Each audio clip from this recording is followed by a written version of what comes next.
On the second segment of the show, I and our guest will be further discussing general family issues as related to our case study of domestic violence and marital disagreement.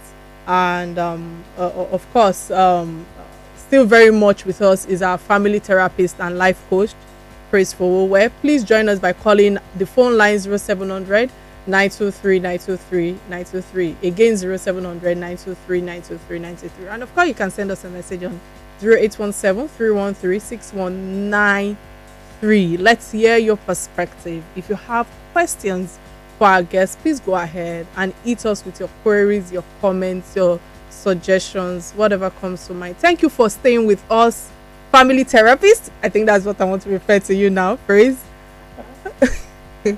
I would like to refer to you as, to be honest, as the doctor, because your job saves lives. It saves lives and marriages, of course. And we never can tell who is listening to us that needs to hear words of benefit or some words of upliftment and all. So I'm highly honored to have you with us, despite again the short notice. Many thanks for honoring my invitation, and thanks for what you've shared with us thus far, because you've actually lifted my spirit as well alongside other listeners. But going straight to the topic at hand, as a family therapist, you once said from experience that many spouses are suffering under traditional roles.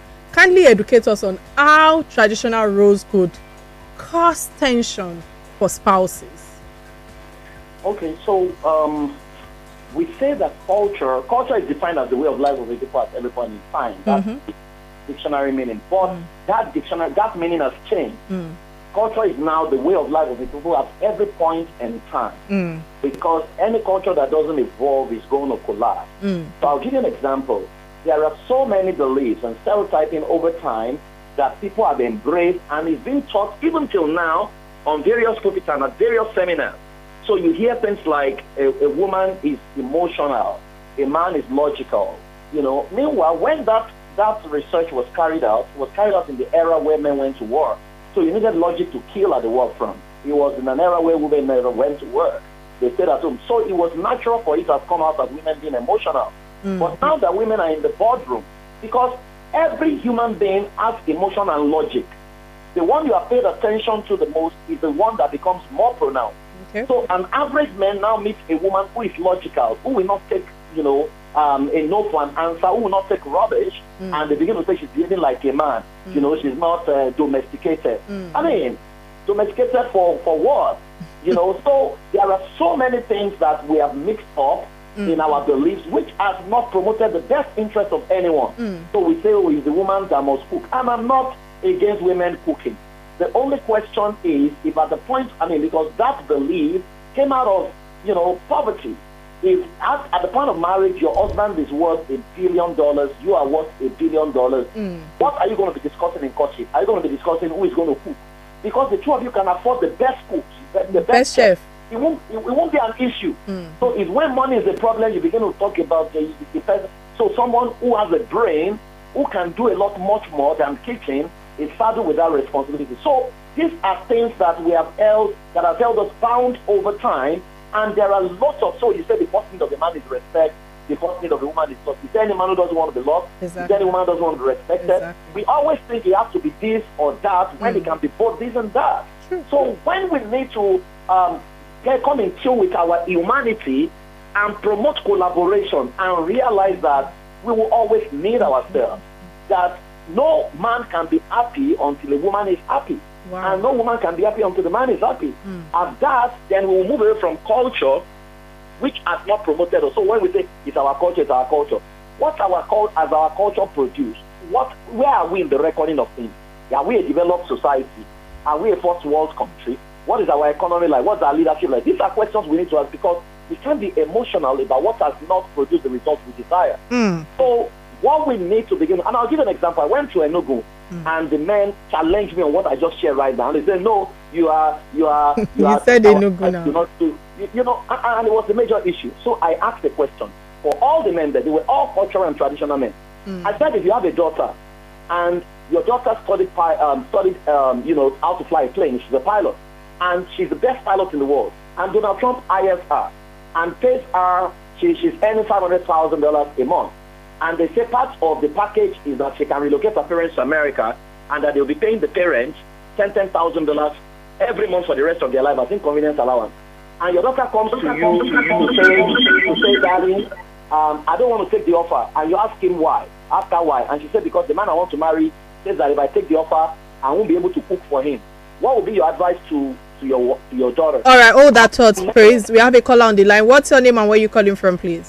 My name is Tony. Actually, when I'm calling, I'm enjoying the program. I also want to commend the resource person there. Please, can he drop his contact? I would like to meet with him. Of course. For the program. Maybe his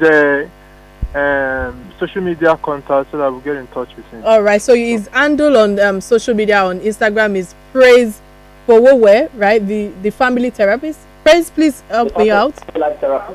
The what? The family life therapy. The family life therapy. So you can DM him, and of course he will be there to answer. All right, thank you. We have another caller on the line. All right, Praise. You know, there's a message. We have WhatsApp messages. I'm sure we cannot take everything. He said there's one that says, "Good evening, my lady.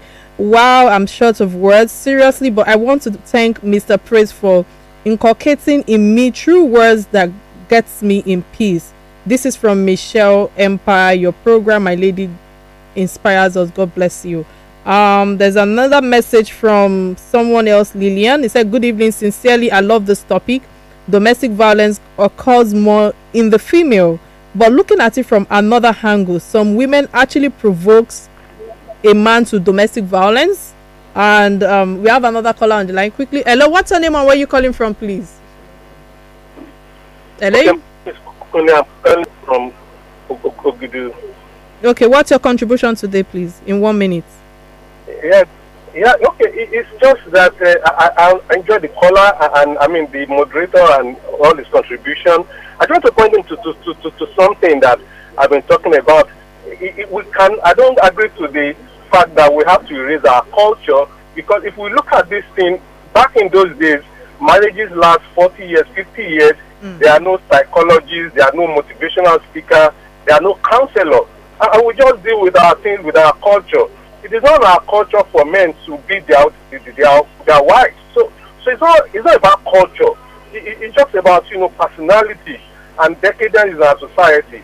Our culture, I don't think there's anything wrong with it. It's just the way we find ourselves, All right.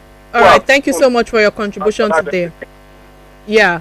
All right, so I'm sorry I might not be able to take so much. Okay, let me just take this last message on our WhatsApp line. It said, "Hello, Real Talk with Kike. Good job, Kike, and well done, Mr. Praise Fowowe. I am Amena from Warugewa. I don't know where that is. Culture and tradition is rapidly becoming dynamic. The roles women and men play are evolving, but how do we make our men understand this cultural flexibility so as to avoid rancor in marriages?" So I think that's a question for you, Praise. Okay, so I was saying that the other story I was saying, so all the men in the meeting stood up and they say Holy Ghost fire, that they never allow that kind of man to marry their daughter, but they are doing the same thing to their wife. Now, in responding to the guy who just called right now, you see, you need to understand that our mothers put up with a lot of things, along with domestic violence, they literally sat there and you will hear them say, "I'm here because of my children. My children, not because I'm supposed to be here, because they have no option." Not because they're happy. Yeah, and also if you say marriages work in the times past, you need to understand that they have a system that made it work, in the sense that people went to check, they did background check. There were families that they would never allow you to give your child in marriage to, because they could spot the pattern. So even though it was native intelligence, but that native intelligence is what has become psychology or therapy that we have right now. So it's not right to say that whatever. And the fact that two people work to stay together for 10 years doesn't mean anything has worked, because you now ask what the opportunity cost. But I must say that it's not, because someone mentioned that how women talk. You need to understand that when we talk about domestic violence, it's not just beating. You can verbal abuse, emotional abuse. Verbal abuse That emotional abuse is even more lethal. It's even more, absolutely. more deadly. Yeah, because you are working on the person's mind, and the person can suffer nervous breakdown without mental health problems.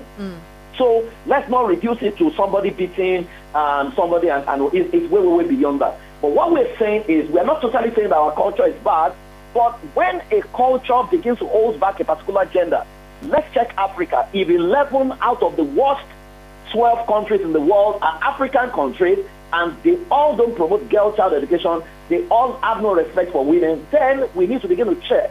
Is it that our culture has no respect for the girl child, and can we adjust it? That's all we need to do. All right. Adjust it and begin to see women as our counterparts, our sisters, our friends, then we'll collaborate to do greater things without thinking that they're inferior to us.